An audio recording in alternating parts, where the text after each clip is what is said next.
नमस्कार, नेशन 24 में आपका स्वागत है। मैं नीरज। देखिए, हम एक मामले को लेकर जो है मुंगेर गए थे, जो भारतीय आर्य उच्च विद्यालय का मामला है, जिसमें +2 में के नाम पे जो है पैसा उगाही का मामला सामने आया है टीचर बनाने को लेके। और जो वहाँ के सचिव थे गणेश प्रसाद यादव जी, उन पर ये सारा आरोप वहाँ के कम से कम 28 से 30 युवक जो हैं, युवतियाँ जो हैं लगा रहे थे आरोप। उस मामले में बात संजीव चौरसिया जी जो विधायक हैं दीघा के, उनका भी नाम आया कि उनके द्वारा प्रधान जी के तौर पर वो जाने जाते हैं। तो इसलिए जब इस मामले को जब संज्ञान में आया तो हमने सोचा कि क्यों नहीं इस सारी चीज़ों की पुष्टि के लिए हम खुद विधायक जी से मिले और उनसे बात करें कि आखिर पूरा मामला क्या है और कैसे उनका इस तरह का आरोप आपके ऊपर भी लगने की कोशिश की जा रही है। गणेश प्रसाद यादव जो सचिव है वहाँ के, इन सारी चीज़ों पर भी हम इनसे चर्चा करने जा रहे हैं। जानते हैं कि आखिर पूरे वाक्य पूरा मामला क्या है। सर, पूरा मामला क्या है? सर, ये मामला आप बताएंगे ना कि क्या है। जी सर, आप बताएं। मामला ये है सर कि वहाँ पे भारतीय आर्य उच्च विद्यालय जो है वहाँ पे कम से कम 27-28 युवक युवतियाँ हैं, जिनसे 7 से 8 लाख रुपया लेके जो है उनको बहाली करने की बात सामने आई है +2 के नाम पे, जबकि वो स्कूल +2 नहीं है।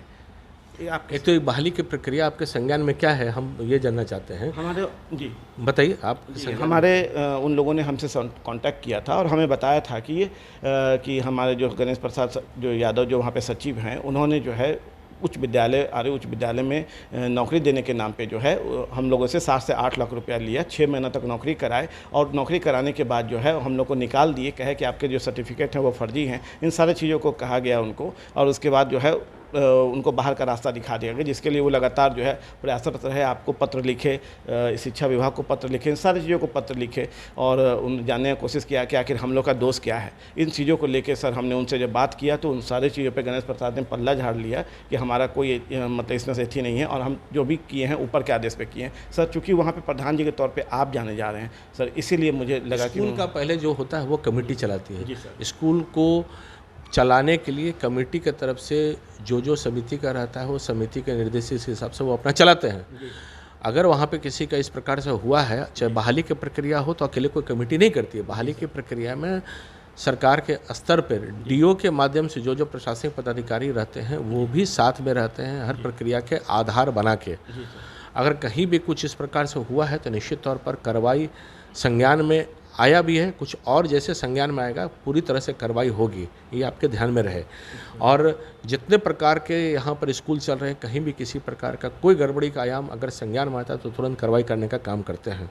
तो लंबे समय से सेवा के भाव से जब कर रहे हैं, अगर किसी भी प्रकार की गतिविधि का इस प्रकार का आता है तो कार्रवाई की प्रक्रिया तेज भी रहती है और जो भी उस समय के दोषी अपने अपने प्रकार से हैं, निश्चित तौर पर उनके चीज़ को संज्ञान में आने के बाद उनको जिस प्रकार के कार्रवाई की दिशा तय करनी पड़ेगी वो भी तय होगा। सर, गणेश प्रसाद यादव सचिव के तौर पे थे 15 से 20 के करीब में सर, 3 साल उनकी कार्यकाल थे, पर अभी 12 साल से वो बने हुए हैं सर। क्या उनको हटा दिया गया? वो भी हटा दिया गया है, पर एक चीज़ आपके ध्यान में रहे कि अब तक इस प्रकार के जो व्यवधान थे आर्य समाज के अंतर्गत, कभी भाई बरिंदर का लड़ाई, कभी उनको लड़ाई, कभी उनको लड़ाई, तो सरकार की तरफ से बहुत स्पष्ट नीति नहीं रहने के कारण जगह जगह बहुत सारी कठिनाई और व्यवधाई आई, क्योंकि जो एक सरकार को निर्देशित करना चाहिए था वो नहीं हो पाया।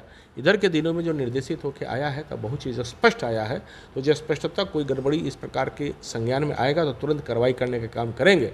अब तक क्या होता था, विगत 10-12 वर्षों से के क्रम में अलग अलग भरमाने का जो अलग अलग प्रकार से रहता था कि ये कमेटी वो कमेटी वो कमेटी, उससे बहुत सारे परिणाम को अलग अलग प्रकार से भुगतना पड़ा बिहार में, अलग अलग उसी का परिदृश्य दिखाई दे रहा है। और मैं फिर कह रहा हूँ कि जब से स्पष्टता सब प्रकार से सरकार से अधिकृत यह विषय आ गया है, तो अधिकृत होने के पश्चात कहीं भी किसी प्रकार का कोई गड़बड़ी है तो वो निश्चित तौर पर उसको सजा अपने प्रकार से झेलना भी पड़ेगा। सर आपकी सरकार है सर, यहाँ पे शिक्षा को लेकर काफ़ी पहल करती हैं कि हर युवा जो अभी भविष्य है, भविष्य तय करेगा शिक्षा, इसलिए शिक्षा को लेकर बहुत आप लोग आगे चलते हैं सर। इस तरह के मामले जब आते हैं तो आपको कैसा अनुभव होता है और क्या लगता है इस पर क्या कठोर कार्रवाई होनी चाहिए? निश्चित तौर पर बहुत पीड़ा होती है। शिक्षा के जगत में कभी इस प्रकार का खिलवाड़ नहीं करना चाहिए, क्योंकि शिक्षा के सुधार और शिक्षा के गुणवत्ता आप देखेंगे, इंटर के रिजल्ट से लेकर मैट्रिक रिजल्ट किस प्रकार से सरकार ने तुरंत करने का काम किया है, तो एक पहल हो रहा है और इस प्रकार का किसी भी गड़बड़ी को बर्दाश्त नहीं की जा सकती है। सर, इस तरह का यदि उनको लेके कोई संज्ञान में आपको और भी मामला आता है तो क्या उन पर कार्रवाई करवाएंगे? निश्चित तौर पर पूरी तरह से वो किया जाएगा उनको भी, और उस समय के तत्कालिक जो इसमें सरकार के तरफ से भी इन्वॉल्व रहे अलग अलग प्रकार से, उनके विषय पर भी संज्ञान लेके जरूर प्रदिष्ट करके पर्दाफाश आपको करना चाहिए। तो अभी आपने सुना विधायक जी को, जिन्होंने स्पष्ट तौर से कहा है कि इस तरह के मामले को लेकर यदि कुछ भी बातें सामने आती है, चाहे हमारे माध्यम से हो, चाहे पत्रकारों के माध्यम से हो, तो उस पर संज्ञान लेते हुए स्पष्ट तौर से उस पर कार्रवाई करनी बहुत ज़रूरी है। क्योंकि आपको पता है कि सरकार जो है शिक्षा को लेकर कितना गंभीर है और भविष्य में शिक्षा को लेकर कितना आगे चल रही है। और अभी आप मैट्रिक और इंटर का भी रिजल्ट आप देख सकते हैं कितने बेहतर ढंग से सामने आया है। इन सारी चीज़ों पर अभी विधायक जी ने स्पष्ट तौर से कहा है कि यदि ऐसे कुछ बातें सामने आई है और इस तरह का कुछ हुआ है तो कठोर से कठोर की जाएगी और कहीं से किसी भी दोषी को बख्शा नहीं जाएगा। आप देखें नेशन 24। नमस्कार।